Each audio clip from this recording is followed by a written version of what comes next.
two men lose their jobs on the same Tuesday morning. One makes $300,000 a year, the other makes $70,000. And when the phone calls come in, something strange happens. The man making $300,000 starts panicking. The man making $70,000 smiles, not because he doesn't care, because he already knew this day could happen. Now, if I asked you which man was financially successful, you'd probably pick the first one. That's what most of us have been trained to believe. We look at income, the house, the car, the lifestyle, but what if we've been measuring wealth completely wrong? Quick context before we go any further, I'm not here to teach you how to become rich. There are already thousands of channels promising the next side hustle, the next investment strategy, or the next way to make $1 million.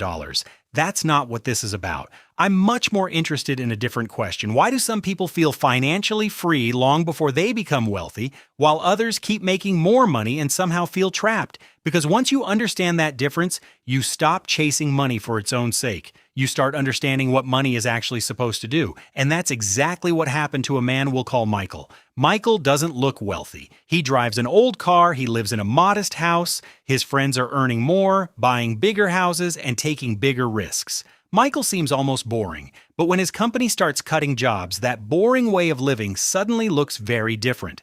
When Michael gets the call, he doesn't start calculating how long he can survive. He already knows he has enough saved to cover his life for a long time, just enough to breathe, until you realize what breathing room does to the way you make decisions. Michael doesn't need to accept the first job he can find. He doesn't need to sell his house. He can wait. And that is the first thing his money has actually bought him: time. But here's where the story gets interesting. It isn't really the savings that make Michael free. His savings aren't huge. His investments aren't extraordinary. He hasn't discovered some secret way to make passive income. He has done something much harder. He built a life that doesn't require everything to go perfectly.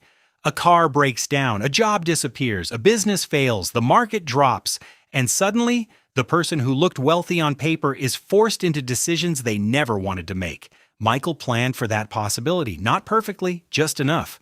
A few months after losing his job, Michael gets an offer. The salary is higher than his old one. The company is respected. The position looks great. There is only one problem. The job means traveling constantly and spending most evenings away from his family. Michael turns it down, and that confuses everyone. Why would someone making $70,000 turn down a job that pays more? Because Michael understands something his friends don't. Money doesn't only buy things, money buys options. And options are valuable because they let you say no. If you need your next paycheck to pay your bills, how much freedom do you really have? But once you have enough margin, the conversation changes. You can say no. And that might be one of the most valuable things money can buy. Not another car, not another room in your house. The ability to walk away. Michael eventually uses that freedom to start a small business. And this is where you might expect the story to go wrong, because the business fails. He loses money, months of work disappear. His friends were right, at least that's what it looks like. Then his wife asks him a question: "What are we going to do?" Michael looks at her and says, "Nothing."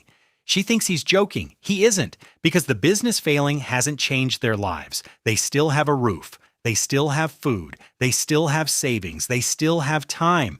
And that is the moment Michael understands what his money has really been doing all those years. He thought he was saving money. He wasn't. He was saving choices. Every dollar he didn't spend gave him another option. Every expense he kept under control gave him more room. Every year he lived below his means gave him more control over the future. This is one of the deepest ideas in the psychology of money. The goal isn't to build a financial life that works only when everything goes right. The goal is to build one that can survive when something goes wrong. That's why having extra cash can look inefficient.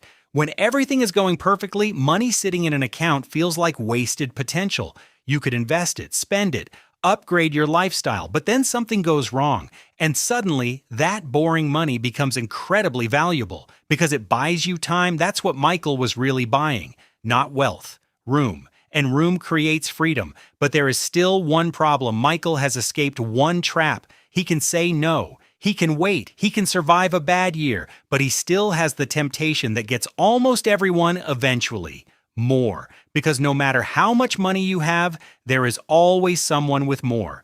Michael watches people around him become richer. One friend buys a bigger house, another buys a new car, someone else makes a fortune from an investment. Maybe he should work harder, maybe he should spend more, maybe he should chase the next level. Then he asks himself a much more uncomfortable question: More for what? That's the question most people never stop to answer. More money for what? More house for what? More status for what? More income for what? If you never define enough, the finish line can move forever. You make 50,000 and want 100. You make 100 and want 200. You make 200 and suddenly someone making 500 makes you feel behind. You can spend your entire life becoming richer while never actually feeling rich. Michael doesn't want that, so he makes a decision. He will still build wealth, he will still invest, he will still work, but he will stop measuring success by how much more he can accumulate. Instead, he'll measure it by how much control his money gives him, and that changes everything. And now the pieces start fitting together. Money gives you security. Security gives you options. Options give you control. Control gives you freedom. But there's something even deeper underneath all of it. Time.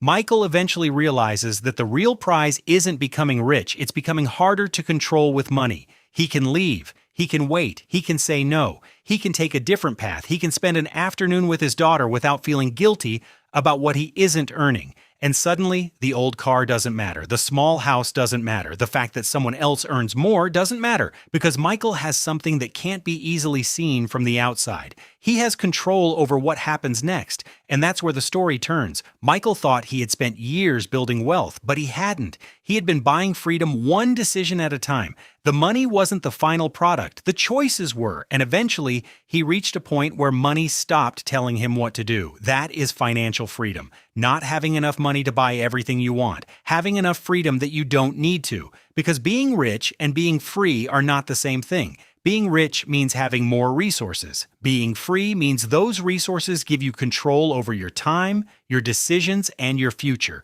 So maybe the question isn't, how much money do I need to become financially free? Maybe the better question is, how much of my life do I want money to control? If your paycheck stopped tomorrow, what would happen? Would you panic? Would you take the first job you could find? Or would you have enough room to stop, breathe, and decide what you actually want to do next? That's the real test. And maybe that's why we want money in the first place. Not because we want more stuff. Not because we want to impress people. Not even because we want to be rich. We want money because deep down we want the ability to choose. To say yes when we mean yes. To say no when we mean no. To walk away, to wait, to spend our time on something that actually matters. And once you understand that, you stop asking how to become rich. You start asking how to become free. So if you had enough money that you never had to make a decision out of fear again, what would you do differently? Drop financial freedom in the comments. I want to know what you're actually building toward, because maybe the real definition of wealth isn't having enough money to buy everything you want. Maybe it's having enough freedom that you don't need to.